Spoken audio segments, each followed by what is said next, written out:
नमस्कार दर्शकों, मैं हूं नाविका कुमार और आप जुड़ रहे हैं मेरे साथ सवाल पब्लिक का शो पर। मुहर्रम कॉरिडोर, ये मेरे शब्द नहीं हैं, लेकिन बंगाल में मुहर्रम जुलूस के लिए अलग से बैरिकेडिंग करने के मुख्यमंत्री ममता बनर्जी के फैसले के बाद ये शब्द ट्रेंड करने लगा है सोशल मीडिया पर।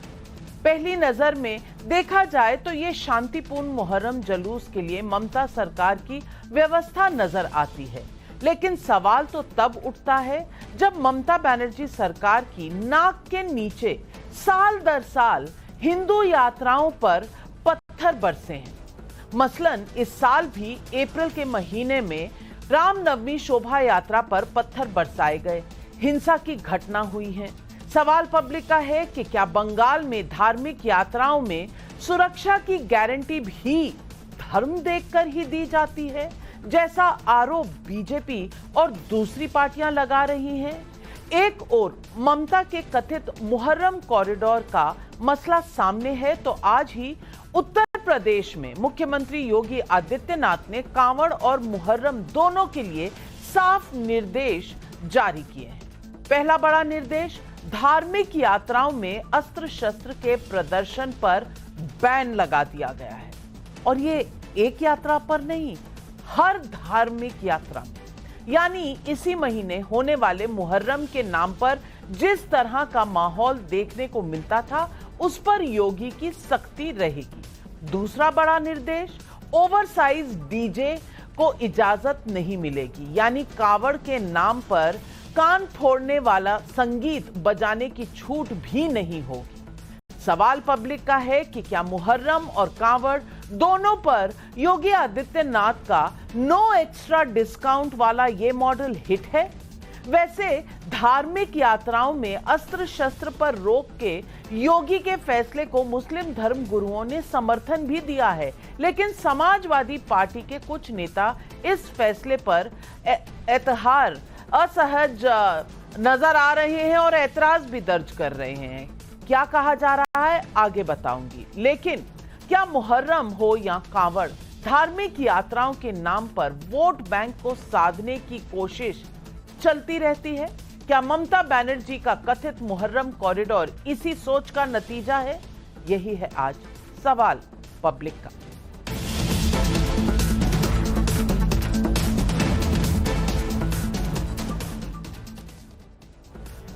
अप्रैल में ईद के मौके पर ममता बनर्जी अपने मुस्लिम समर्थकों के बीच गई थी। ईद के इस मौके के कुछ ही दिनों बाद रामनवमी पड़ने वाली थी और उन्होंने अपने मुस्लिम समर्थकों के बीच कहा था, ये लोग किसके नाम पर दंगा कराना चाहते हैं? कोई दंगा करने अगर आते हैं, आप चुपचाप रहो, माथा ठंडा रखो, बी कूल। आप रहें कूल कूल, हम रहेंगे कूल कूल, उनको दंगा फसाद हम नहीं करने देंगे। यानी उन्होंने एक तरह से हिंदुओं पर हिंसक होने का आरोप लगा दिया था, ठीक उसी तरह जिस तरह राहुल गांधी भी संसद में हिंदुओं को हिंसक कहने के आरोपों में घिरे हुए हैं। ममता को यह बयान देने की बजाय हिंदू यात्रा की सुरक्षा के इंतजाम भी करने चाहिए थे, लेकिन इसका कहीं ना कहीं अभाव था। शायद तभी रामनवमी शोभा यात्रा पर हमले हुए। आप ये तस्वीरें देखिए, 2024 ही नहीं, 2023 और 2022 में भी बंगाल में रामनवमी की शोभा यात्राएं टारगेट पर थी। 2024 में जब रामनवमी की हिंसा टारगेट हुई तो ममता का बयान आया था, तलवार लेकर क्यों गए जुलूस में? जुलूस तो हमने भी निकाला, लेकिन हमने तो तलवार नहीं दिखाई। यानी हिंदू यात्राओं और मुस्लिम जुलूस पर ममता के शब्द और एक्शन दोनों अलग अलग नजर आ रहे हैं। सुनिए मुहर्रम पर इस तरह बैरिकेडिंग को लेकर उन्होंने क्या कहा। मुहर्रमे যেন কোনো দুর্ঘটনা না ঘটে নজর রাখবেন। আমি তো ইতিমধ্যে পুলিশকে অনেকবার বলেছি যে বাসের ব্যারিকেড করে দেবেন, যাতে ব্যারিকেডের মধ্যে দিয়ে ওরা যেতে পারে, ওদের কোনো অবস্ট্রাকশন না হয়, মানুষের কোনো অবস্ট্রাকশন না হয়। এটা খুব সেনসিটিভ সাবজেক্ট, এটা দেখে নিতে হবে। मुहर्रम पर ममता अलग से बैरिकेडिंग करवा रही हैं और इस पर हमें कोई प्रॉब्लम नहीं है। बैरिकेडिंग कराइए, सुरक्षा के लिए अगर ये जरूरी है तो होनी चाहिए, लेकिन सिर्फ मुहर्रम में क्यों, रामनवमी में क्यों नहीं? और क्यों हिंसा की घटनाएं तब होती हैं क्योंकि सिर्फ हिंदू हिंसक हैं? और उधर उत्तर प्रदेश का फैसला मुहर्रम और कावड़ दोनों के लिए एक समान है, लेकिन अस्त्र शस्त्र पर बैन के योगी आदित्यनाथ के फैसले का भले मुस्लिम धर्म गुरु समर्थन करें, लेकिन समाजवादी पार्टी के नेता इफ एंड बट के साथ सवाल उठा रहे हैं। सुनिए मौलाना मुफ्ती शहाबुद्दीन रजवी बरेलवी और पूर्व सांसद एसटी हसन के ये बयान। असलहा अगर जुलूस में कहीं लहराएंगे या उसका इस्तेमाल करेंगे, प्रदर्शन करेंगे, चाहे खेलकूद के लिए हो, तो उससे तशद्दुद का नजरिया कायम होता है, यानी एक कट्टरपंथी सोच उभरती है। इसलिए इस्लाम की मंशा को समझें, पैगंबर इस्लाम के पैगाम को समझें और असलहा का प्रदर्शन कहीं भी किसी जुलूस में न करें। उत्तर प्रदेश के मुख्यमंत्री योगी आदित्यनाथ जी ने जो फरमान जारी किया है, मैं उसका समर्थन करता हूं। उन्होंने सही आदेश दिया है। देखिए, पाबंदी अगर है तो सब पे बराबर की होनी चाहिए। सारे वर्गों के धार्मिक जुलूसों पे अस्त्र शस्त्र प्रदर्शन की पाबंदी हो, कोई एतराज नहीं है। लेकिन मैं पूछता हूँ इसकी जरूरत क्या है? पिछले 200-300 सालों से तो ये काम होता चला आया है। अस्त्र शस्त्र लोग दिखाते हैं, अपनी कला दिखाते हैं, चला के लाठी डंडा और क्या क्या तलवार वगैरह दिखाते हैं। मैंने संज्ञान में तो नहीं है कि आज तक कोई किसी एक आदमी की भी उससे मौत हुई हो। तो इसमें रोकने की ज़रूरत क्या है? और अगर फिर भी रोका है तो ईमानदारी से सब पे लागू होना चाहिए। ऐसा नहीं होना चाहिए कि जैसे हमने देखा है कि अब इतने हैवी डीजे लेके लोग चलते हैं कि लोगों के दिल धड़कने लगते हैं, खिड़कियां झनझनाने लगती हैं, गाड़ी के अंदर वाइब्रेशन आते हैं, कार के अंदर। लेकिन एसटी हसन साहब, वो भी तो योगी जी ने बंद करवा दिया। उधर शिया धर्म गुरु कह रहे हैं कि हमें कोई दिक्कत नहीं है, लेकिन आप हैं कि आपकी पॉलिटिक्स खत्म नहीं होती। एसटी हसन अस्त्र शस्त्र पर बैन के फैसले पर परेशान दिखते हैं, लेकिन एक ही सांस में मानो ये कह रहे हैं कि हैवी डीजे पर रोक का फैसला लागू नहीं होगा। भला ये आपने कैसे तय कर लिया? आपको योगी आदित्यनाथ की सरकार पर अविश्वास है या हिंदुओं पर? इस सब के बीच में टीएमसी नेता कुणाल घोष का बयान भी सुनवाना चाहती हूं। उनसे कथित मुहर्रम कॉरिडोर का सवाल पूछा गया था, लेकिन उन्होंने जवाब रामनवमी की हिंसा का दिया और ठीकरा बीजेपी पर फोड़ा। सुनिए ये बयान। अभी रथ हुआ, लैक्स ऑफ पीपल रोड्स में था, कुछ हुआ नहीं हुआ, लेकिन रामनवमी में वो अप्रिहेंशन था। आपको देखना है मोटिव क्या है, मेन ऑर्गेनाइजर कौन लोग था। रामनवमी के नाम पे भाजपा डिस्टर्ब करने का उनका कॉन्स्पिरेसी था, इसीलिए फुल प्रोटेक्शन पड़ा। रथ में ऐसा कुछ नहीं था और सामने दो कम्युनिटी का पीसफुल सब कुछ होगा, लेकिन कोई कॉन्स्पिरेटर कुछ नहीं कर सके, कोई प्रोवोकेशन नहीं होगा। इसीलिए प्रिपरेशन एडमिनिस्ट्रेशन के तरफ से वो ले रहे हैं। भाई, अगर वाकई आपको ये लगता है कि रामनवमी पर हिंसा बीजेपी के लोगों की वजह से हुई, तो ममता सरकार ने एक्शन क्यों नहीं लिया? बड़ा सवाल यह है कि क्या पर्व और परंपराएं वोट बैंक के चश्मे से देखे जाएंगे? इस बीच एनडीए की अहम सहयोगी जेडीयू के महासचिव केसी त्यागी धार्मिक आयोजनों पर संविधान का बड़ा मुद्दा उठा रहे हैं। सुनिए उनका ये बयान। मैं संविधान का जिक्र करना चाहता हूं, जिसमें सभी धर्म के मानने वाले लोगों को संपूर्ण आजादी दी गई है अपने अपने तरीके से धर्म का पालन करने की।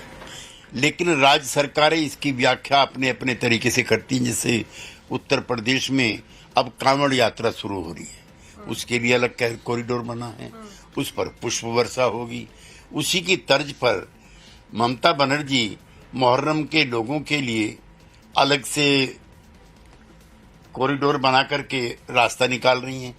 तो मैं चाहता हूं कि कानून की व्याख्या जब हुई है कि सभी धर्मों के लिए एक जैसा नियम हो, तो किसी भी सरकार को उसका उल्लंघन करने की इजाजत नहीं देनी चाहिए। तो आज पब्लिक पूछ रही है सवाल, ममता राज में मुहर्रम कॉरिडोर वर्सेस हिंदू यात्रा पर पत्थर। क्या बंगाल में धर्म के आधार पर सुरक्षा देने में भी भेदभाव का आरोप सही है? धार्मिक यात्राओं को लेकर ममता बनर्जी का मॉडल सही है या योगी आदित्यनाथ का मॉडल? योगी राज में कांवड़ पर जेडीयू का सवाल क्या बीजेपी को हिंदुत्व पॉलिटिक्स पर ब्रेक लगाने का अल्टीमेटम है? यही सवाल आज पब्लिक पूछ रही है और इन सवालों के जवाब देने के लिए आज हमारे साथ जुड़ रहे हैं कमरुज़मान चौधरी, राजनीतिक विश्लेषक, कांग्रेस के लीडर हैं, बादल देवनाथ, राजनीतिक विश्लेषक, तृणमूल कांग्रेस के सपोर्टर हैं, वारिस पठान प्रवक्ता हैं एआईएमआईएम के, सुब्राष्टा जी राजनीतिक विश्लेषक। लेकिन मेरा पहला सवाल सुधांशु त्रिवेदी जी को जाता है, जो सांसद भी हैं और बीजेपी के वरिष्ठ प्रवक्ता भी हैं। और सुधांशु त्रिवेदी, मैं पूछना चाहती हूं कि जब उंगलियां उठती हैं रामनवमी वर्सेस मुहर्रम कॉरिडोर पर, तो क्या जो संविधान को वो बचाने निकले हैं, क्या वो संविधान की रक्षा का वो वादा पूरा कर रहे हैं, लॉ एंड ऑर्डर मेंटेनेंस का, या फिर वही वोट बैंक की पॉलिटिक्स? देखिए, वोट बैंक की पॉलिटिक्स किस सीमा तक आके बैठ गई है, इसका आप अंदाजा इस बात से लगाइए कि ये मुहर्रम का कंपैरिजन करने लगते हैं रामनवमी की यात्रा से या कावड़ यात्रा से। देखिए, कावड़ यात्रा कई 100 किलोमीटर की होती है, मुहर्रम के ताजिए उसी शहर से निकलते हैं और एक पर्टिकुलर प्लेस तक चले जाते हैं। तो शहर के अंदर की यात्रा कुछ किलोमीटर की होती है। ऐसी तो बहुत सारी यात्राएं होती है, उसमें कोई समस्या की बात नहीं होती है। कॉरिडोर बनाने की जरूरत पड़ती है जब आप यहां से निकल रहे हैं और आप 200-250 किलोमीटर दूर जा रहे हैं, हाईवे के ऊपर से गुजर रहे हैं, तब आवश्यकता होती है। मगर जिन लोगों को लगता है कि यहां पर समस्या होने की बात कहते हैं, तो रामनवमी के कितने जमाने में बताइए पुलिस लगानी पड़ी और कब कब कोई कानून व्यवस्था की स्थिति उत्पन्न हुई, और मुहर्रम में कब कब नहीं हुई। मगर मैं उससे बड़ी बात कहना चाहता हूं नाविका जी, इनको तो पता ही नहीं है। अरे जनाब, मुहर्रम को लेकर हिंदू मुस्लिम दंगे नहीं, शिया सुन्नी दंगे भी होते थे। हमारी सरकार के बाद कश्मीर में पहली बार ऐसा हुआ है कि मुहर्रम के ताजिए शियाओं के कारगिल में शांतिपूर्वक हो गए। आपके जमाने में वो भी नहीं होते थे। और हम तो लखनऊ के रहने वाले, बचपन में हमने हिंदू मुस्लिम दंगे नहीं, शिया सुन्नी दंगे सुने। मदे साहबा का जुलूस मुहर्रम में शियाओं का कांग्रेस की सरकार ने रोक दिया 1977 या 78 के आसपास, क्योंकि उनको लगता था कि फिर 20-22 साल के बाद जब बीजेपी की सरकार आई, तब शांतिपूर्वक वो मुहर्रम के दोनों समुदायों के जुलूस निकल पड़े। मेरे भाई, हिंदू मुस्लिम के लिए तो हमारे ऊपर आरोप लगाते हो, ये शिया सुन्नी में किसके लिए आरोप है? क्या ये शिया सुन्नी की लड़ाई मुहर्रम की हम लोगों के लिए हमारी वजह से होती थी? हकीकत यह है कि चंद कट्टरपंथी लोग हैं जो कि मुस्लिम समाज में रहकर उसकी वो मुस्लिम वोटों के थोक विक्रेता बन गए, जैसे कहते हैं ना, अधिकृत विक्रेता। और इन लोगों को लगता है कि बजाय मुस्लिम समाज के लिए कोई वास्तविक काम करने के, ये जो होल सोल डीलर वोट के बैठे हुए हैं, उनसे आसान है कट्टरपंथियों को सेटिस्फाई करो और होल सोल डीलर्स को लेके आ जाइए। ममता बनर्जी तो यही बात पहले भी बोल चुकी हैं। रामनवमी के ऊपर हिंदुओं ने यह किया है, उस समय याद करिए रोजे चल रहे थे, उन्होंने कहा मुसलमान रोजे में कोई गलत काम नहीं करता, और मैं तो अपना सर पीट लिया। मैंने कहा, क्या ममता बनर्जी जी, आपको बंगाल का इतिहास नहीं पता है? 16 अगस्त 1946 को जो भारत के इतिहास का सबसे बड़ा डायरेक्ट एक्शन डे हुआ, वो रोजे के दिनों में था, जब मुस्लिम लीग ने किया। और फिर भी ना पता हो, वारिस पठान साहब जरा गौर करिएगा, वो 17वां रोजा था, और 17वें रोजे का क्या महत्व है आपको पता होगा। इसलिए मैं कह रहा हूं, ये सारे के सारे नेता इस कदर तुष्टीकरण की राजनीति में अंधे हो गए हैं, इनको कोई फर्क ही नहीं पड़ता। फिलहाल मुझे वोट मिल जाए, 25 साल बाद देश का क्या होगा छोड़ो, मेरे को कौन सा लेना देना है। 50 साल बाद देश का क्या होगा छोड़ो। मगर हम वो हैं जो प्रधानमंत्री जी ने कहा 25 साल का हमारा अमृतकाल का पूरी योजना है, 10 साल का परफॉर्मेंस है, और उन्होंने कहा ये 25 साल वो आधार बनाएंगे जो 1000 साल तक देश का भविष्य का निर्धारण करेगा। तो हमारी सोच सिविलाइजेशनल है, इनकी सोच इलेक्टोरल है। मैं बादल देवनाथ जी, सवाल यही है कि रामनवमी पर अगर पत्थर बरसाए जाते हैं तो कोई कॉरिडोर नहीं बनता, लेकिन मुहर्रम पर कॉरिडोर भी चाहिए। जैसे सुधांशु जी ने कहा, भाई जो दंगे हैं वो तो हिंदू करते हैं क्योंकि बाकी सबको ईद पर रहना है कूल, ये कहती हैं ममता बनर्जी। और ममता बनर्जी ये भी कहती हैं कि जिस तरह से मुहर्रम के दौरान या रमजान के दौरान मुसलमान तो कोई गलत काम करता ही नहीं, क्या ये संविधान के मुताबिक देश में सरकारें चलाई जा रही हैं, या फिर वोट बैंक के सामने संविधान सिर्फ एक शो पीस बनकर रह गया है जिससे लहराकर चुनाव जीते जा सकते हैं, पार्लियामेंट में दिखाया जा सकता है, लेकिन जब फॉलो करने का समय आए तो फिर कहां जाता है संविधान? वहां कहीं ना कहीं तुष्टीकरण सामने आता है। गुड इवनिंग मैडम, ये कोई तुष्टीकरण नहीं है, आपका सवाल में ही आपका आंसर है। ये इलेक्शन कमीशन ऑफ इंडिया का जो 5 पॉइंट है उसमें एक पॉइंट है धर्मनिरपेक्षता, उसी का पालन किया जा रहा है। और सबसे बड़ा बात है मैडम, इसको कहते हैं लीडर। ममता बनर्जी सभी धर्मों को सम्मान करते हैं, ये और एक प्रूफ हो गया। देखिए, रामनवमी के दिन बंगाल में जो जुलूस निकालते हैं उसमें जो पिस्तौल लेके डीजे लेके घूमता है, आप बताइए तो पूरे देश के अंदर सबसे बड़ा दुर्गा पूजा जो कार्निवाल होता है कलकत्ता में, कितने सारे पैंडल, कितने सारे कमेटी, कितने सारे दुर्गा मूर्ति लेके आते हैं, हजारों लाखों लोग चलते हैं, लेकिन कोई दंगा नहीं होता है। काली पूजा, दुर्गा पूजा, विसर्जन में, निरंजन में हजार लोग, लाखों लोग चलते हैं, गंगा के पास मूर्ति को लेके जाते हैं, कोई कुछ नहीं होता है। लेकिन रामनवमी दिन हर साल 50 साल से, मैं तो 20-30 साल तो मैं देख रहा हूँ बंगाल में। और मैडम, कॉरिडोर का जो बात है, आपने बात बैरिकेड का। देखिए, बैरिकेड पर कुछ लोग हैं जो ताजिया निकालते हैं, कुछ लोग उनको लेके उसका धर्म को सम्मान करते हैं, उसको लेके वो जाते हैं। इसको लेके ममता जी ने कहा एक अलग से रोड बनाओ। और रामनवमी का मतलब क्या? रामनवमी में हजारों लाखों लोग निकलते, मोहर्रम कितने लोग पालन करते हैं, आपको ये जानना पड़ेगा। जैसे सुधांशु जी शिया सुन्नी का बात किया, बंगाल में ये मोहर्रम जो पालन करते हैं इसका परसेंटेज थोड़ा कम है मैडम, और कुछ ज्यादा नहीं बोलूंगा, लेकिन बंगाल में 3.5 करोड़ लोग मुस्लिम, 3.5 करोड़ मुस्लिम है, और पूरा बंगाल में हिंदू, मुस्लिम, सिख, ईसाई, सिख, बुद्धिस्ट सभी लोग, हिंदू, बंगाली सभी लोग यहाँ पर 10.5 करोड़ लोग लेके सभी को सम्मान करना। अब बताइए मैडम, मोदी जी को एक बार बताइए, देश के राजा, देश के प्रधानमंत्री को बोलिए तो नमाज के दिन एक दिन जाइए, सारे मुसलमान भाइयों को सम्मान करें। जोगी जी को बताइए एक दिन जाइए नमाज में, और ईद पे जाइए, ईद का प्रोग्राम में, त्योहार में जाइए और सम्मान कीजिए। नहीं, वो हिंदू तुष्टीकरण, हिंदू ध्रुवीकरण करना, ये जोगी जी, मोदी जी और देश के पहले डीजे बंद करवाना हिंदू ध्रुवीकरण है, डीजे बंद करवाना हिंदू ध्रुवीकरण है, लेकिन मुहर्रम कॉरिडोर बनाना ये तुष्टीकरण नहीं है। बादल देवनाथ जी, आप क्या ही कह रहे हैं, आप क्या ही कह रहे हैं। लेकिन मैं वारिस पठान जी मैं आपसे पूछना चाहूंगी, अकबर इलाहाबादी का एक शेर है,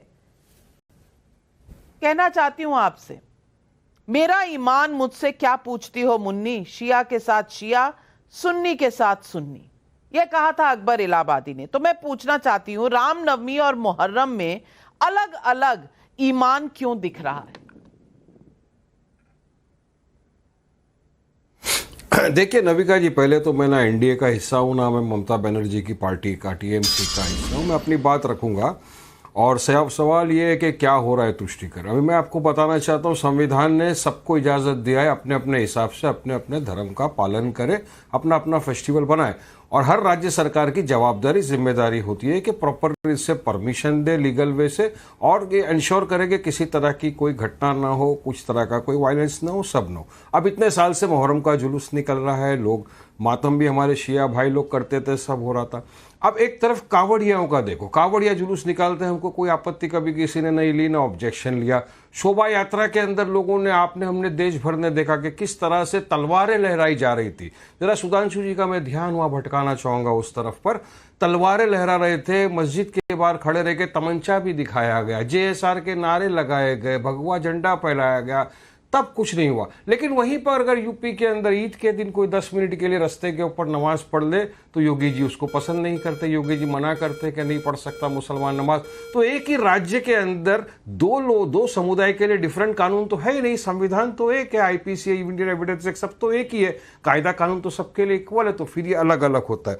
अब बात रही नाविका जी, आपने कहा कि ये सब वोट बैंक के लिए हो रहा है, तो मैं आपसे कहना चाहूंगा कि मुसलमानों का तो कभी वोट बैंक था ही नहीं। अब आप एक एग्जाम्पल देखिए, 4 जून को रिजल्ट आया, 4 जून से आज तक तकरीबन देश के अंदर 8 मुसलमानों की मॉब लिंचिंग करके हत्या हो गई है। अब मुसलमानों के जो मसीहा बने थे, ये जो सो कॉल तथा कथित सेक्युलर पार्टियां थी, इन्होंने भर भर के वोट लिया। 90% मुसलमानों ने इनको वोट भी दिया, इनको अच्छी रीत से वोट मिला, बीजेपी को नुकसान भी हो गया इससे। अब जब बोलने की बारी आई मुसलमानों की तरफ से कि भाई ये मॉब लिंचिंग बंद हो, अकबरनगर के अंदर जो झोपड़े को तोड़ दिया गया, गरीबों के, मुसलमानों के बुलडोजर उड़ाए वहां से तोड़ दिए, मध्य प्रदेश के अंदर जो कर दिया गया उसको रोका जाए, तो वहां पर मुसलमान शब्द इनके मुंह से नहीं निकलते। माइनॉरिटी करते फिरते। अरे जो मुसलमान जाए तो जाए कहां? तो तुष्टीकरण। अब तुष्टीकरण कौन कर रहा? हाँ, बीजेपी तो तुष्टीकरण की मास्टर है, इसमें तो कोई दो राय नहीं है। पीएचडी तुष्टीकरण में मुसलमान, मंगलसूत्र, घूसपैठिया, पाकिस्तान, शमशान, कब्रस्तान, मुल्ले काटे जाएंगे, चिल्लाएंगे, सारे अल्फाज बोलकर ही वो अपनी राजनीति चलाने के अंदर माहिर है। इसलिए संविधान की बात जब सुधांशु जी करते तो मुझे अच्छा नहीं लगता। मत करिए आप लोग, संविधान को तो मानते नहीं, संविधान का पालन करना तो आपने सीखा ही नहीं ना कभी, आगे आप लोग सीखने वाले। मगर जो इस तरफ के लोग हैं, चाहे लेफ्ट राइट सेंटर में, तो सबकी बात कर रहा हूं ना विका जी, किसी को भी मुसलमान से हमदर्दी नहीं है, कोई मुसलमान के लिए आवाज उठाना नहीं चाहता। कमरुज़्ज़मान चौधरी साहब, आप सुन रहे होंगे, वारिस पठान जी कह रहे हैं आप भी मुसलमानों के नहीं हैं, और बीजेपी तो कभी थी ही नहीं। लेकिन पहले सुधांशु त्रिवेदी जी जवाब देंगे, फिर कमरुज़्ज़मान। दुश्मन है बीजेपी तो। बस एक लाइन में देखिए, वारिस पठान साहब ने अपनी ही बात को कैसे कॉन्ट्रडिक्ट किया, कोई उनका स्टेटमेंट जाके सुन ले। उन्होंने शुरुआत की कि मुस्लिम वोट बैंक तो कभी था ही नहीं, फिर 5वें सेंटेंस में बोला मुसलमानों ने 90% वोट किया इनके अलायंस को और बीजेपी को नुकसान भी हो गया। यानी बिल्कुल साफ कर दिया, एक तरफ कह रहे वोट बैंक नहीं था, दूसरी तरफ कह रहे 90% वोट बैंक था। और मैं पूछना चाहता हूं, चुनाव के दौरान वोट जिहाद बोलना, और अभी 2-3 दिन पहले मौलाना है, वो कौन, जो शायद उनका नाम अरशद मदनी है, जिन्होंने कहा यह मुसलमानों का बदला है बीजेपी से। मतलब इन दोनों बयानों के बाद आप कह रहे हैं कि कोई फर्क नहीं पड़ता और घुसपैठिया और फलाना, हमने मुस्लिम समाज को घुसपैठिया नहीं किया, पर घुसपैठियों के पक्ष में मुस्लिम नेता क्यों खड़े हो जाते हैं। मैं फिर याद दिलाना चाहता हूं, इस चुनाव में सबसे बड़ी जीत हुई है धुबरी सीट से कांग्रेस के रकीबुल हसन की 10,25,000 से। और धुबरी का वो इलाका है जिसे आसाम में प्रचलित भाषा में मिनी बांग्लादेश कहा जाता है। धुबरी वो इलाका है जहां 25-30 सालों में सबसे बड़ा डेमोग्राफिक चेंज हुआ है। और मजे की बात यह है कि उन्होंने हराया है किसको? बदरुद्दीन अजमल को, जो AIUDF, जिसके बारे में कहा जाता था बांग्लादेशी घुसपैठियों की समर्थक पार्टी मानी जाती थी। यानी उससे वो वोट बैंक कांग्रेस में शिफ्ट हो गया है। उसके बाद आप कह रहे वोट बैंक था भी नहीं और कोई उनको कहता भी नहीं था, मगर 90% दे भी दिया। इसीलिए मैं कह रहा हूं, ये कट्टरपंथियों के आगे नतमस्तक होकर राजनीति करना बहुत खतरनाक है। और एक बात और कह देना चाहता हूं, नाविका जी, आपने अभी एक शेर पढ़ा था मुहर्रम के मौके के लिए। असीम वकार साहब, जरा गौर फरमाइएगा, आपने बोला था JSR का, वारिस पठान साहब हैं। मैं दर्शकों को बताना चाहता हूं, ये लोग जय श्री राम बोलने में, सॉरी वारिस पठान साहब, जय श्री राम बोलने में इन लोगों को हेजिटेशन होता है, इसलिए JSR बोलते हैं। और ये बहुत सारे सेकुलर जमात के लोग कहते हैं जय Shri Ram has become a war cry, मगर सरतन से जुदा is not a war cry. अब मैं पूछना चाहता हूं, अल्लाह अकबर के नारे लगाकर कितने लोगों की गर्दनें काटी गई, तो वो वॉर क्राई नहीं है। और उसके लिए मैं कहना चाहता हूं, अल्लाह अकबर को नाराए तकबीर कहते हैं। अल्लामा इकबाल ने लिखा है इसी पे, जिसके लिए आप लोग मुहर्रम मनाते हैं, उसके लिए कि ये क्या तमाशा हुआ इस्लाम की तकदीर के साथ, कत्ल शब्बीर हुए नाराए तकबीर के साथ। फिर कह रहा हूं, ये क्या तमाशा हुआ इस्लाम की तकदीर के साथ, कत्ल शब्बीर हुए नाराए तकबीर के साथ। ये मैं नहीं कह रहा हूं, ये कहा है अल्लामा इकबाल ने। उससे बड़े ना जानकार आप हैं इस्लाम के, ना हम हैं। यानी उसी नारे को लगाकर जिसको मोहम्मद साहब के नवासों की गर्दनें काटी गई थी, वो वॉर क्राई नहीं है, मगर JSR बोलना पड़ता है। तो ये मुहर्रम के मौके के ऊपर आपको कम से कम याद रखना चाहिए कि बड़े बड़े आलिम फाजिल, अच्छा मेरा जवाब तो सुन लो इस्लाम के, उन्होंने क्या बोला है। वारिस पठान, सुधांशु जी 10 सेकंड में मेरा जवाब सुन लो ना। आपने इतना बड़ा आपने भाषण दिया, अब जरा सुनिए। जिसने ये कहा सर तन से जुदा, हमने उसका कंडेम किया। हर तरह का वायलेंस का हमने कंडेमनेशन किया, खंडन किया। हमने कहा नहीं, कानूनी सजा मिलनी चाहिए। ये इतनी सारी मॉब लिंचिंग हो गई जेएसआर के नाम पर, गाय के नाम पर, सिर्फ बकरी के चोरी के इल्जाम के नाम पर मुसलमानों को बॉम्ब लिंचिंग करके मार डाला। आपने एक भी मर्तबा इसका खंडन किया क्या? कंडेम किया क्या? बीजेपी के किसी नेता ने कहा नहीं ये गलत है, सख्त से सख्त सजा मिलनी चाहिए जिन लोगों ने देश के प्रधानमंत्री ने कहा था, देश के प्रधानमंत्री ने कहा था, पर वो आपको याद नहीं रहेगा क्योंकि सिलेक्टिव एमनीजिया है आपको, आपकी याददाश्त चली जाती है। जेएसआर क्या है जरा बता दें, समझ नहीं आया दर्शकों आपको पता नहीं है क्या जेएसआर क्या है? अभी तो सुधांशु जी ने बोला, उन्हीं को पूछ लो। नहीं, दर्शकों को समझा दीजिए। मेरा ईमान इतना कमजोर नहीं है मैं जय श्री राम बोलूंगा तो खत्म हो जाएगा, नहीं। लेकिन ये जबरदस्ती जो बुलवाया जा रहा है ना, ये गलत है। जो जबरन बुलवाया नहीं तो मार डालो, सिर्फ शक की बुनियाद पर मार डालो। ये जो दादागिरी और धांधली बीजेपी ने 10 साल से देश में मचाई है ना नाविका जी, ये उस नफरत का नतीजा है। क्या आम शहरी, आम नागरिक अगर जरा सी चोरी का इल्जाम भी हो तो उसको कोर्ट में नहीं लेके जाते, कायदे कानून का पालन नहीं करते, सीधा वीडियो इकट्ठा होकर उसको मार डालते हैं। भले उसके 4 बच्चे वारिस पठान जी मुंबई में रहने वाले हैं आप, गणपति बप्पा मोरिया बोलने पर आपका जो हाल हुआ था वो देश से छुपा नहीं है। लेकिन सुभ्राष्टा जी, वारिस पठान का कहना है कि जेएसआर वॉर क्राई है और ये लिंचिंग में इस्तेमाल होता है और इसका कभी किसी ने कंडेमनेशन नहीं किया, कभी इसको धुतकारा नहीं। नाविका जी, इन तर्कहीन बातों का जवाब देकर के क्या ही फायदा है, क्योंकि वारिस पठान जी को भी ये मालूम है कि जय श्री राम से आम हिंदू की भावना कितना ज्यादा जुड़ी हुई है। मैं इस डिबेट को कम्युनलाइज नहीं करना चाहती, लेकिन अगर मैं पलटकर पूछ दूं कि अगर जय श्री राम बोल करके जो भी कह रहे हैं वारिस पठान जी, जो झूठी बोल रहे हैं कि हत्याएं की जाती हैं, तो क्या अल्लाहू अकबर बोल करके नहीं किया गया? मैं याद दिलवाना चाहती हूँ इनको राजस्थान में जो हुआ, नूपुर शर्मा कंडेम कर रहा हूँ इसके बाद जो हुआ। मैं तो बोल रहा हूँ किसी को कायदा कानून अपने हाथ में लेने का अधिकार ही नहीं है। मैं तो बोल रहा हूँ नहीं, आप तो ये कहिए ना कि एक बार किसी को भी ये तो बोलकर किसी की मॉब लिंचिंग करने का अलाउड नहीं है। बोलिए आप भी सुभ्राष्टा बहन, देखिए बहन आपको भी एक बार तो बोलिए सुभ्राष्टा बहन। मैं बोलूंगी, अच्छा मैं बिल्कुल बोलूंगी, लेकिन मैं पूछ रही हूं सुभ्राष्टा जी, मैं वापस डिबेट के टॉपिक पर आती हूं और मैं पूछना चाहती हूं, मुहर्रम कॉरिडोर तो बन जाएगा, रामनवमी कॉरिडोर तो कभी नहीं सुना। हिंसक हिंदू होता है, ऑपोजिशन ने यह चार्ज लगाया है ममता बनर्जी पर भी, राहुल गांधी पर भी। ऐसा क्यों होता है कि बार बार सिर्फ हिंदुओं को ही दिखाया जाता है जैसे हिंसा वो ही करते?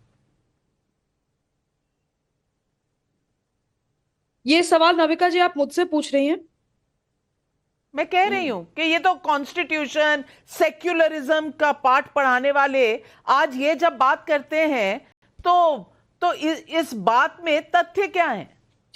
तथ्य की ही बात नहीं है नाविका जी, मैं आपको सिलसिलेवार तरीके से बिहार से लेकर के आपको वेस्ट तक का मैं एग्जाम्पल दे सकती हूँ। डिस्ट्रिक्ट्स हैं जहां पे रामनवमी सेलिब्रेशंस नहीं हो सकते। बिहार में जहानाबाद नाम की जगह है, जहानाबाद से सांसद और विधायक दोनों चुने जाते हैं। आप देखिए वहां पे हर साल रामनवमी पे दिक्कत होती है। जिला प्रशासन आज तक एक बार भी बिना किसी झंझट के रामनवमी सेलिब्रेशंस के लिए कभी भी उसने आराम से परमिशन नहीं दी। लेकिन आप उसका उलट देखिए कि कभी अगर जहानाबाद में मुहर्रम को लेकर के सेलिब्रेशन की बात अगर आती है, हालांकि उसको सेलिब्रेशन कहना गलत है, मुहर्रम को लेकर के जो भी उनका प्रोसेशन है वो होता है, उसको लेकर के कभी परेशानी नहीं होती। तो ये सिलसिलेवार तरीके से ऐसा हो रहा है। होता क्या है कि जब ये पैटर्न बनता है तो फिर कोई एक हिंदू संगठन अगर उठ खड़ा होता है और कहता है, इसके बारे में सिस्टमैटिक तरीके से बात करता है, तो इस बात को कम्युनल बता दिया जाता है। अब बादल देवनाथ जी क्यों इतना चिंतित हो रहे हैं मैं नहीं समझ पा रही। क्या बंगाल में ऐसी समस्या नहीं है? मैं आपको कॉन्स्टिट्यूएंसीज गिनाना शुरू कर सकती हूँ, मैं बिल्कुल बता सकती हूँ, लेकिन फिर आप मुकरिएगा नहीं कि ऐसा नहीं होता है। मैं पुलिस स्टेशन वाइज आपको डेटा दे सकती हूँ बादल देवनाथ जी, कि इस पुलिस स्टेशन के पास इस दिन इस एप्लीकेंट ने ये एप्लीकेशन डाला था और उस एप्लीकेशन का क्या हश्र हुआ। क्या वहां पर टीएमसी के देखिए मैडम, मैं आपको रिक्वेस्ट करूंगा और एक बार पूरे बंगाल और बंगाली संस्कृति के बारे में बात जान लीजिए।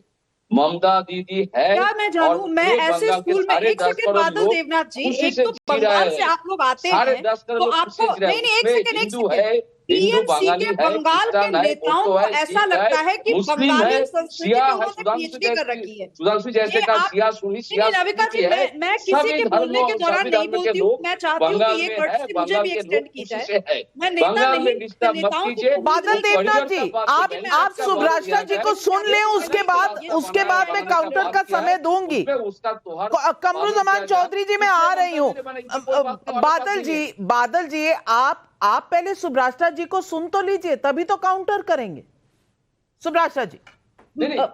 नाविका जी, दिल्ली में ये एक बयार चल गई है कि टीएमसी के कुछ नेता, खास करके उसमें कुछ सांसद भी हैं, उनको ऐसा लगता है कि बंगाली संस्कृति पे एकाधिकार उनका है, बंगाली संस्कृति पे पीएचडी उन्होंने कर रखी है और उनके अलावा बंगाली संस्कृति के बारे में कोई नहीं जानता। ये वही बंगाल है ना जहां पर काली माँ की पूजा होती है? ये वही बंगाल है ना जहां पर जय श्री राम का उद्घोष ज्यादा नहीं, आज से 20 साल पहले धड़ल्ले से हुआ करता था? आज उस बंगाल को क्या हो गया बादल देवनाथ जी?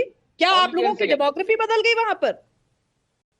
सवाल यही कमरू जमान चौधरी से भी पूछूंगी। कमरू जमान चौधरी जी, मैं बहुत पहले की बात नहीं कह रही हूं, मैं सिर्फ अप्रैल के महीने की बात कर रही हूं। अप्रैल के महीने में बंगाल सरकार गई थी कलकत्ता के हाई कोर्ट में, क्योंकि वो परमिशन नहीं देना चाहती थी वीएचपी को, विश्व हिंदू परिषद को, 200 लोगों की रैली निकालने के लिए रामनवमी में। और कलकत्ता के हाई कोर्ट ने क्या कहा था आप वो भी जान लीजिए। उन्होंने कहा था अगर आप 200 लोगों की रैली नहीं करा सकते, लॉ एंड ऑर्डर क्या संभालेंगे? यानी कि रामनवमी पर आप रोकेंगे, मुहर्रम पर कॉरिडोर बनाएंगे, तो लोग पूछेंगे ना, भाई ये धर्मनिरपेक्षता है, ये आपकी सेक्युलरिज्म है, और यही आप कॉन्स्टिट्यूशन उठा कर दिखाते हैं। और वहां पर लोग, विपक्ष ये भी कह रहा है कि वहां शरिया लॉ चलता है। तृणमूल कांग्रेस के नेता कहते हैं ये तो मुस्लिम राष्ट्र है, यहां औरतों को कोड़े मारे जाते हैं, बीच सड़क पर मारे जाते हैं। मैं पूछना चाहती हूं कि बंगाल में किस तरह का लॉ एंड ऑर्डर है? क्या वहां पर सेक्युलरिज्म की कोई जगह है या नहीं? नहीं नाविका जी, यहाँ पे देखिए, हम सालों से आलोचना करते हुए आ रहे हैं ममता बनर्जी का, लेकिन इस पर्टिकुलर जो स्टेप उन्होंने ले रहे हैं, यहाँ पे उनका सराहना मैं करना चाहता हूँ, क्योंकि मैं प्रॉपर कलकत्ता से आता हूँ, बंगाल से आता हूँ, और यहाँ पे जिस तरह से मुहर्रम का जुलूस निकलता है रास्ता में, सड़कों में, उस दिन तो किसी एक आदमी का रास्ता में चलने का कोई जगह नहीं रहता है, ना कोई एम्बुलेंस, ना कोई गाड़ी, ना कोई और इमरजेंसी केसेस में, या किसी को एयरपोर्ट पहुंचना है, रेलवे स्टेशन पहुंचना है, तो बड़ा दिक्कत होता है यहाँ का लोगों को।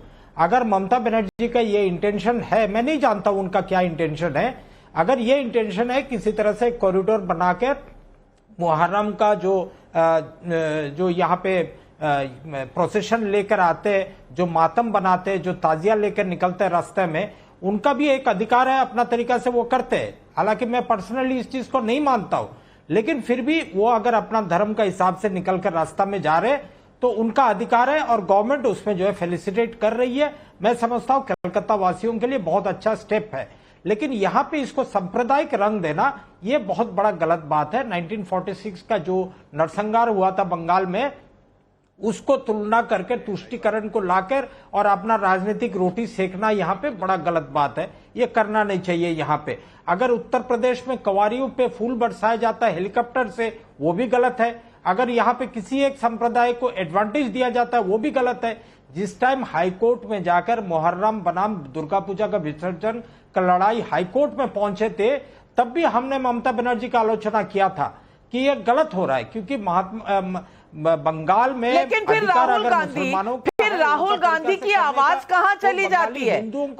अगर ये लोगों की सुविधा के लिए है तो बहुत अच्छी बात है, मैं भी उसके साथ हूं, लेकिन संदेश खाली होता है। सुप्रीम कोर्ट का ऑर्डर आता है जब फरहाद हकीम कहते हैं कि जो लोग मुसलमान नहीं है वो तो मतलब किसी धर्म के नहीं है।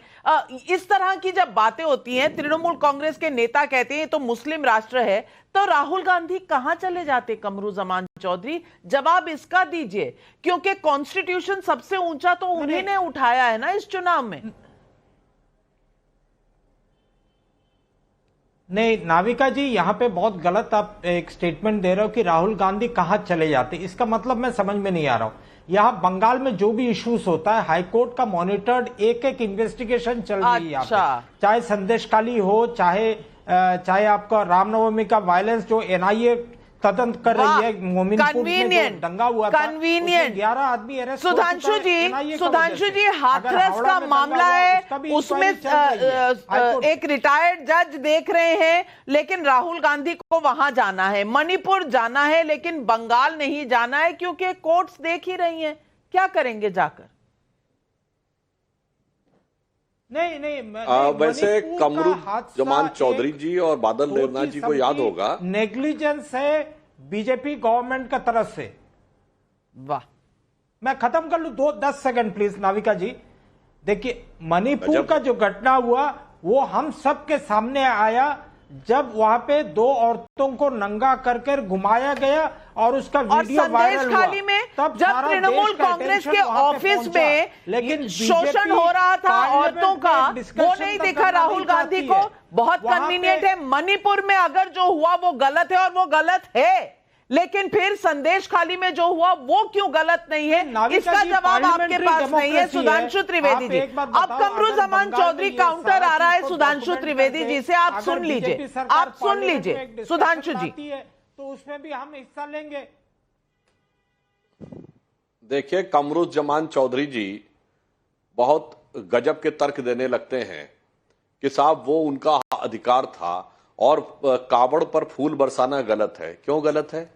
आपको लग रहा है कि सरकार जो है वो कोई खर्चा कर रही है तो इसलिए गलत है? तो ये बताइए, हज सब्सिडी गलत था कि नहीं? क्योंकि सरकारी पैसा खर्चा हो रहा है वहां हज सब्सिडी सही प्रोग्राम पे। जबकि हम एक और बात बता रहे हैं, क्योंकि सरकारी पैसा खर्चा हो रहा है, 500 करोड़ रुपया धर्मार्थ कार्य मंत्रालय होता है। लोकेट किया गया। सुनिए मेरे भाई कमरुज़मान चौधरी, सुनिए, संविधान देता मेरी बात पूरी सुनिए। अब आप बीच में मत डिस्टर्ब करिए। पे फूल बरसा कर संविधान ही बता रहा हूं भाई, सुनो तो। नहीं, आप तर्क दीजिए, सही तर्क जो। अरे मेरी बात सुनो तो कमरुज़मान चौधरी जी, संविधान सुन लीजिए, संविधान कर रही हूं, सुधांशु त्रिवेदी जी बोलिए, जवाब दीजिए। अब आप सुनिए, आज सुनिए, राज्यों में धर्मार्थ कार्य विभाग होता है, मंदिरों से टैक्स लिया जाता है और वो बाकायदा धार्मिक संस्थाओं में मस्जिदों से कोई टैक्स नहीं लिया जाता। धर्मार्थ कार्य विभाग यदि किसी धार्मिक कार्य में खर्च कर रहा है तो उसी का पैसा खर्च कर रहा है। गलत बात है। और जो हज सब्सिडी दी जा रही है वो सरकार का पैसा खर्च हो रहा है। गजब का तर्क है। और मैं एक और बात बताऊं, इस्लामिक मान्यता के अनुसार अगर इस्लामी अकीदा यह कहता है कि हज अपने पैसे से करना चाहिए, खैरात के पैसे से नहीं किया जा सकता। और यहां तो मजे की बात है, खैरात का पैसा है किसका? सरकार का, जो आपकी नजर में काफिर है, क्योंकि फरहाद हाकिम बोल चुके हैं कि जो मुसलमान नहीं है वो अभागे हैं। तो ये बताइए, काफिरों के पैसे से खैरात लेकर हज करना धार्मिक दृष्टि से सही है और धार्मिक संस्थाओं के पैसे से ही धार्मिक यात्रा का स्वागत करना गलत है? गजब का तर्क दे रहे हैं आप। इसलिए मैं कहना चाहता हूं, पूर्वाग्रह का चश्मा आपके ऊपर इतना है और आपने कितना गलत स्टेटमेंट बोला कि मणिपुर की घटना एक एडमिनिस्ट्रेटिव फेल्योर थी, जबकि मणिपुर की घटना हाई कोर्ट के जजमेंट के कारण हुई। सरकार का न कोई प्रशासनिक निर्णय था, न राजनीतिक निर्णय था, न संवैधानिक निर्णय था। संदेश खाली में जो हुआ वो 100% राजनीतिक था, वो 100% अपराध था, सोचा समझा अपराध था, कंटिन्यूअस चलने वाला अपराध था, सरकार के संरक्षण में चलने वाला अपराध था। और अभी मैं कह रहा हूं, इंडी गठबंधन की सरकार है तमिलनाडु में, जहां 65 लोग जहरीली शराब के कारण मारे गए और उसमें अधिकांशता दलित हैं। क्यों नहीं निकली राहुल गांधी जी के मुंह से? बिल्कुल, और मैं ये तस्वीरें दिखाना चाहती हूं जहां शरिया लॉ के तहत औरतों को पीटा जा रहा है, और ये पीटा जा रहा है हमारे ही बंगाल में, जहां पर Mamata Banerjee law and order के लिए निकालना चाहती है मुहर्रम कॉरिडोर। वहां ऐसी पीड़िताओं के लिए कोई कानून है या नहीं है? राहुल गांधी को इस पर कुछ कहना है, क्यों नहीं कहना है, अब तक क्यों चुप है? ये सवाल आपको जवाब देने पड़ेंगे कमरुज़मान चौधरी, लेकिन सवाल पब्लिक भी पूछ रही है। राम कुमार शर्मा का करनाल से सवाल है, ममता बनर्जी का मुहर्रम पर कॉरिडोर बनाना, क्या ये मुस्लिम वोटों की राजनीति नहीं है? देवी लाल का यूट्यूब पर सवाल है, क्या ममता बनर्जी बंगाल को बांग्लादेश बनाना चाहती हैं? सुषमा सिंह सवाल पूछ रही हैं, कई किलोमीटर चलने वाली कांवड़ यात्रा और एक ही शहर में चलने वाले मुहर्रम की तुलना केसी त्यागी क्यों कर रहे थे? जवाब दीजिए बादल देवनाथ जी। मैडम, उससे पहले मैं आपको और सुधांशु जी को फिर एक बार रिक्वेस्ट पर अनुरोध करूंगा। सुधांशु जी एक बार सुन लीजिए। देखिए, एक कॉरिडोर, एक बैरिकेड को लेके आप मैंने तो जी न्यूज में था, अभी आपका चैनल में था, हर सारे चैनल में मैं आंसर दे रहा हूँ। सुधांशु जी, बंगाल में दीघा जो समुद्र है, वहां पर समुद्र के पास 200 रुपया खर्चा करके ममता दीदी ने जगन्नाथ मंदिर बना रहे। 200 करोड़ रुपया खर्चा करके तारापीठ, जितना सोती पीठ है, कालीघाट है, तारापीठ है, दक्षिणेश्वर माय मंदिर है, वो स्काई ओवर बना, तारापीठ के पास जाइए, वहां पर 6 शक्तिपीठ है। सारे मंदिर, बंगाल में जितना मंदिर था, सभी मंदिर को ममता दीदी ने 10 साल में कितना सजाया, और उस मंदिर में जाने के लिए कितना बड़ा रास्ता, सड़क बनाया। आप एक बार आइए सुधांशु, मैं आपको सारे मंदिर आपको घुमाऊंगा, तब क्यों चर्चा नहीं होता? एक जगन्नाथ मंदिर के लिए 200 करोड़ खर्चा करके जो दीघा में जो मंदिर हो रहा है, आइए सुधांशु जी, अगर 3-4 महीने के बाद दीदी उद्घाटन करेंगे, आइए, आप भी आइए, लेकिन आप उसको लेकर चर्चा नहीं करेंगे। लेकिन कमरुज़मान जी क्या कहा जी, वो जो बैरिकेड का बात किया, उसमें धर्मतला कलकत्ता इलाका में जो रोड शो निकलते हैं, उसमें कुछ लोगों को प्रॉब्लम होता है, क्योंकि वो कुछ अस्त्र शस्त्र लेके निकलते हैं, ताजिया निकलते हैं। इसलिए ममता दीदी ने बताया, एक कॉरिडोर, एक बैरिकेड बना दीजिए, एक रास्ता बना दीजिए, वहां से वो लोग निकल सकते हैं। लेकिन आपका सवाल आ गया रामनवमी का। लेकिन रामनवमी में आप बताइए, हर साल 50 साल रामनवमी के दिन क्यों बंगाल में दांगा होगा? कोई दुर्गा पूजा, सुधांशु जी जवाब दीजिए, सुधांशु जी जवाब दीजिए, क्योंकि यही जवाब केसी त्यागी जी भी आपसे मांग रहे हैं। कोई विसर्जन में कोई दांगा नहीं होता, कुछ नहीं होता है, लेकिन रामनवमी के दिन क्यों? यही तो आंसर। और ममता दीदी, मैडम, सुन लिया, सवाल समझ आ गया बादल देवनाथ जी। सुधांशु जी जवाब दे रहे हैं, एक मिनट सुधांशु जी, लेकिन क्यों चर्चा नहीं होता है? सुनिए बादल देवनाथ जी, आपने बहुत विचित्र बात कही। मैं तो उल्टा सवाल पूछ रहा हूं। रामनवमी की शोभा यात्रा पूरे देश में निकलती है, बंगाल में ही समस्या क्यों? बंगाल में ही हिंसा क्यों? मेरा तो सवाल यह है। आप और सिर्फ बंगाल में ही काली पूजा के लिए, मुहर्रम के लिए काली पूजा का रूट परिवर्तन क्यों किया जाता है? रामनवमी केवल बंगाल में नहीं होता, पूरे देश में होता है, मगर समस्या सिर्फ बंगाल में ही क्यों? वो मैं जवाब देना चाहता हूं महोदय। सिर्फ बंगाल में ही किसी मंत्री की हैसियत होती है कि फरहाद हाकिम कहता है कि देखो मेरी कॉन्स्टिट्यूंसी मिनी पाकिस्तान है, और उसके बाद जलवायु जलाल से वो मंत्री रहते हैं। आज वो कलकत्ता का मेयर है, तब ये कहता है क्या भाई जो भी गैर मुस्लिम है वो तो भागे हैं और उन्हें इसमें आ जाना चाहिए। ये तो तृणमूल कांग्रेस के नेता कहते हैं ये मिनी पाकिस्तान है, यहाँ तो मुस्लिम राष्ट्र है, लेकिन पब्लिक सवाल पूछ रही है। नरेश चौहान का नीम राणा राजस्थान से सवाल है, ममता जी और मोहब्बत की दुकान, क्या दोनों का सामान एक ही है? संजय मिश्रा भदोही उत्तर प्रदेश से सवाल पूछ रहे हैं, एक पक्ष को आंख मूंदकर शांति का मसीहा कहना और दूसरे पक्ष को बिना तथ्य और सबूत के हिंसक बता देना, क्या यह सही है? वारिस पठान जी जवाब दीजिए। देखिए, अगर किसी राज्य के मुख्यमंत्री को या प्रशासन को ऐसा फील होता है कि ये जब जुलूस निकल रहा है तो उसको एक कॉरिडोर चाहिए, अगर अलग से लेके चले जाए ताकि कुछ हो ही नहीं, अनटूवर्ड इंसिडेंट नहीं हो, कुछ नहीं हो, सब बना रहे, तो उसमें क्या आपत्ति है अभी। लेकिन सुधांशु जी से मैं सवाल करूंगा, सुधांशु जी शोभा यात्रा की आपने बात की, वहां तो तलवार लेकर लोग मस्जिद के सामने चले गए थे, लहरा रहे थे, भगवा झंडा लहरा है, तमंचा लहरा है, लेकिन किसी मुसलमान ने कभी भी मुहर्रम के जुलूस में किसी मंदिर के पास जाके तलवार लहराई, झंडा लहराया? मैं पूछना चाहती हूँ, सिर्फ जेएसआर लिंचिंग के लिए ही इस्तेमाल होता है? आप हिंदुओं की भावनाओं को ठेस नहीं पहुंचा रहे? देखो, किसी को भी किसी की भावनाओं को ठेस पहुंचाने का अधिकार नहीं है, फिर चाहे कोई जेएसआर के नाम से किसी को मार दिया, कोई सर तन से जुदा का, हम तो कंडेम करते हैं ना। अभी सुधांशु ने दूसरी बात ये कही थी इतनी बड़ी कि मुसलमानों को हज सब्सिडी हम दे रहे हैं। अरे हज सब्सिडी से हटा दो ना, हमने तो पहले बोला किसको फायदा हो रहा है, उससे सिर्फ गवर्नमेंट को हो रहा है। हमने हमेशा कहा हज सब्सिडी हटाओ, मुसलमान बच्चियों को डिमांड ड्रिवन स्कॉलरशिप क्यों नहीं देते आप लोग? अरे आप पढ़ाना भी नहीं चाहेंगे, टैक्स पेयर के पैसे से फूल भी बरसाएंगे, और यहाँ क्या भाषण देंगे कि हम मुसलमानों के ऊपर एहसान कर रहे हैं, हम हज सब्सिडी देते जा रहे हैं? नहीं सुधांशु जी, आपको बराबर से एक ही अगर राज्य एक ही देश है, कानून कायदा सबके लिए बराबर होगा। मैंने सवाल किया था, क्या किसी ने मुहर्रम के जुलूस में से निकल के किसी के मंदिर के पास जाकर तलवार लहराई? क्या किसी ने किसी के मंदिर के पास जाकर झंडा लहरा दिया या कोई नारेबाजी की? नहीं करते। मगर शोभा यात्रा में आप हमने सबने देखा कि किस तरह से मस्जिद के सामने जाकर तलवारें लहराई गई थी, तमंचे निकाले गए थे, भगवा झंडा लहराया गया था। तो इसीलिए बोलते हैं, अगर सरकार को लग रहा है कि भाई कोई इस तरह का कोई घटना न हो तो सरकार प्रिकॉशन बिल्कुल सही कह रहे हैं। धीरज अग्रवाल का मेरठ से सवाल है, एआईएमआईएम के पास एक सांसद है, लेकिन बात ऐसे करते हैं जैसे पूरी सरकार यही चलाएंगे। छोटे ओवैसी तो 15 मिनट में हिसाब करने की बात करते हैं, वो प्यार की राजनीति है क्या?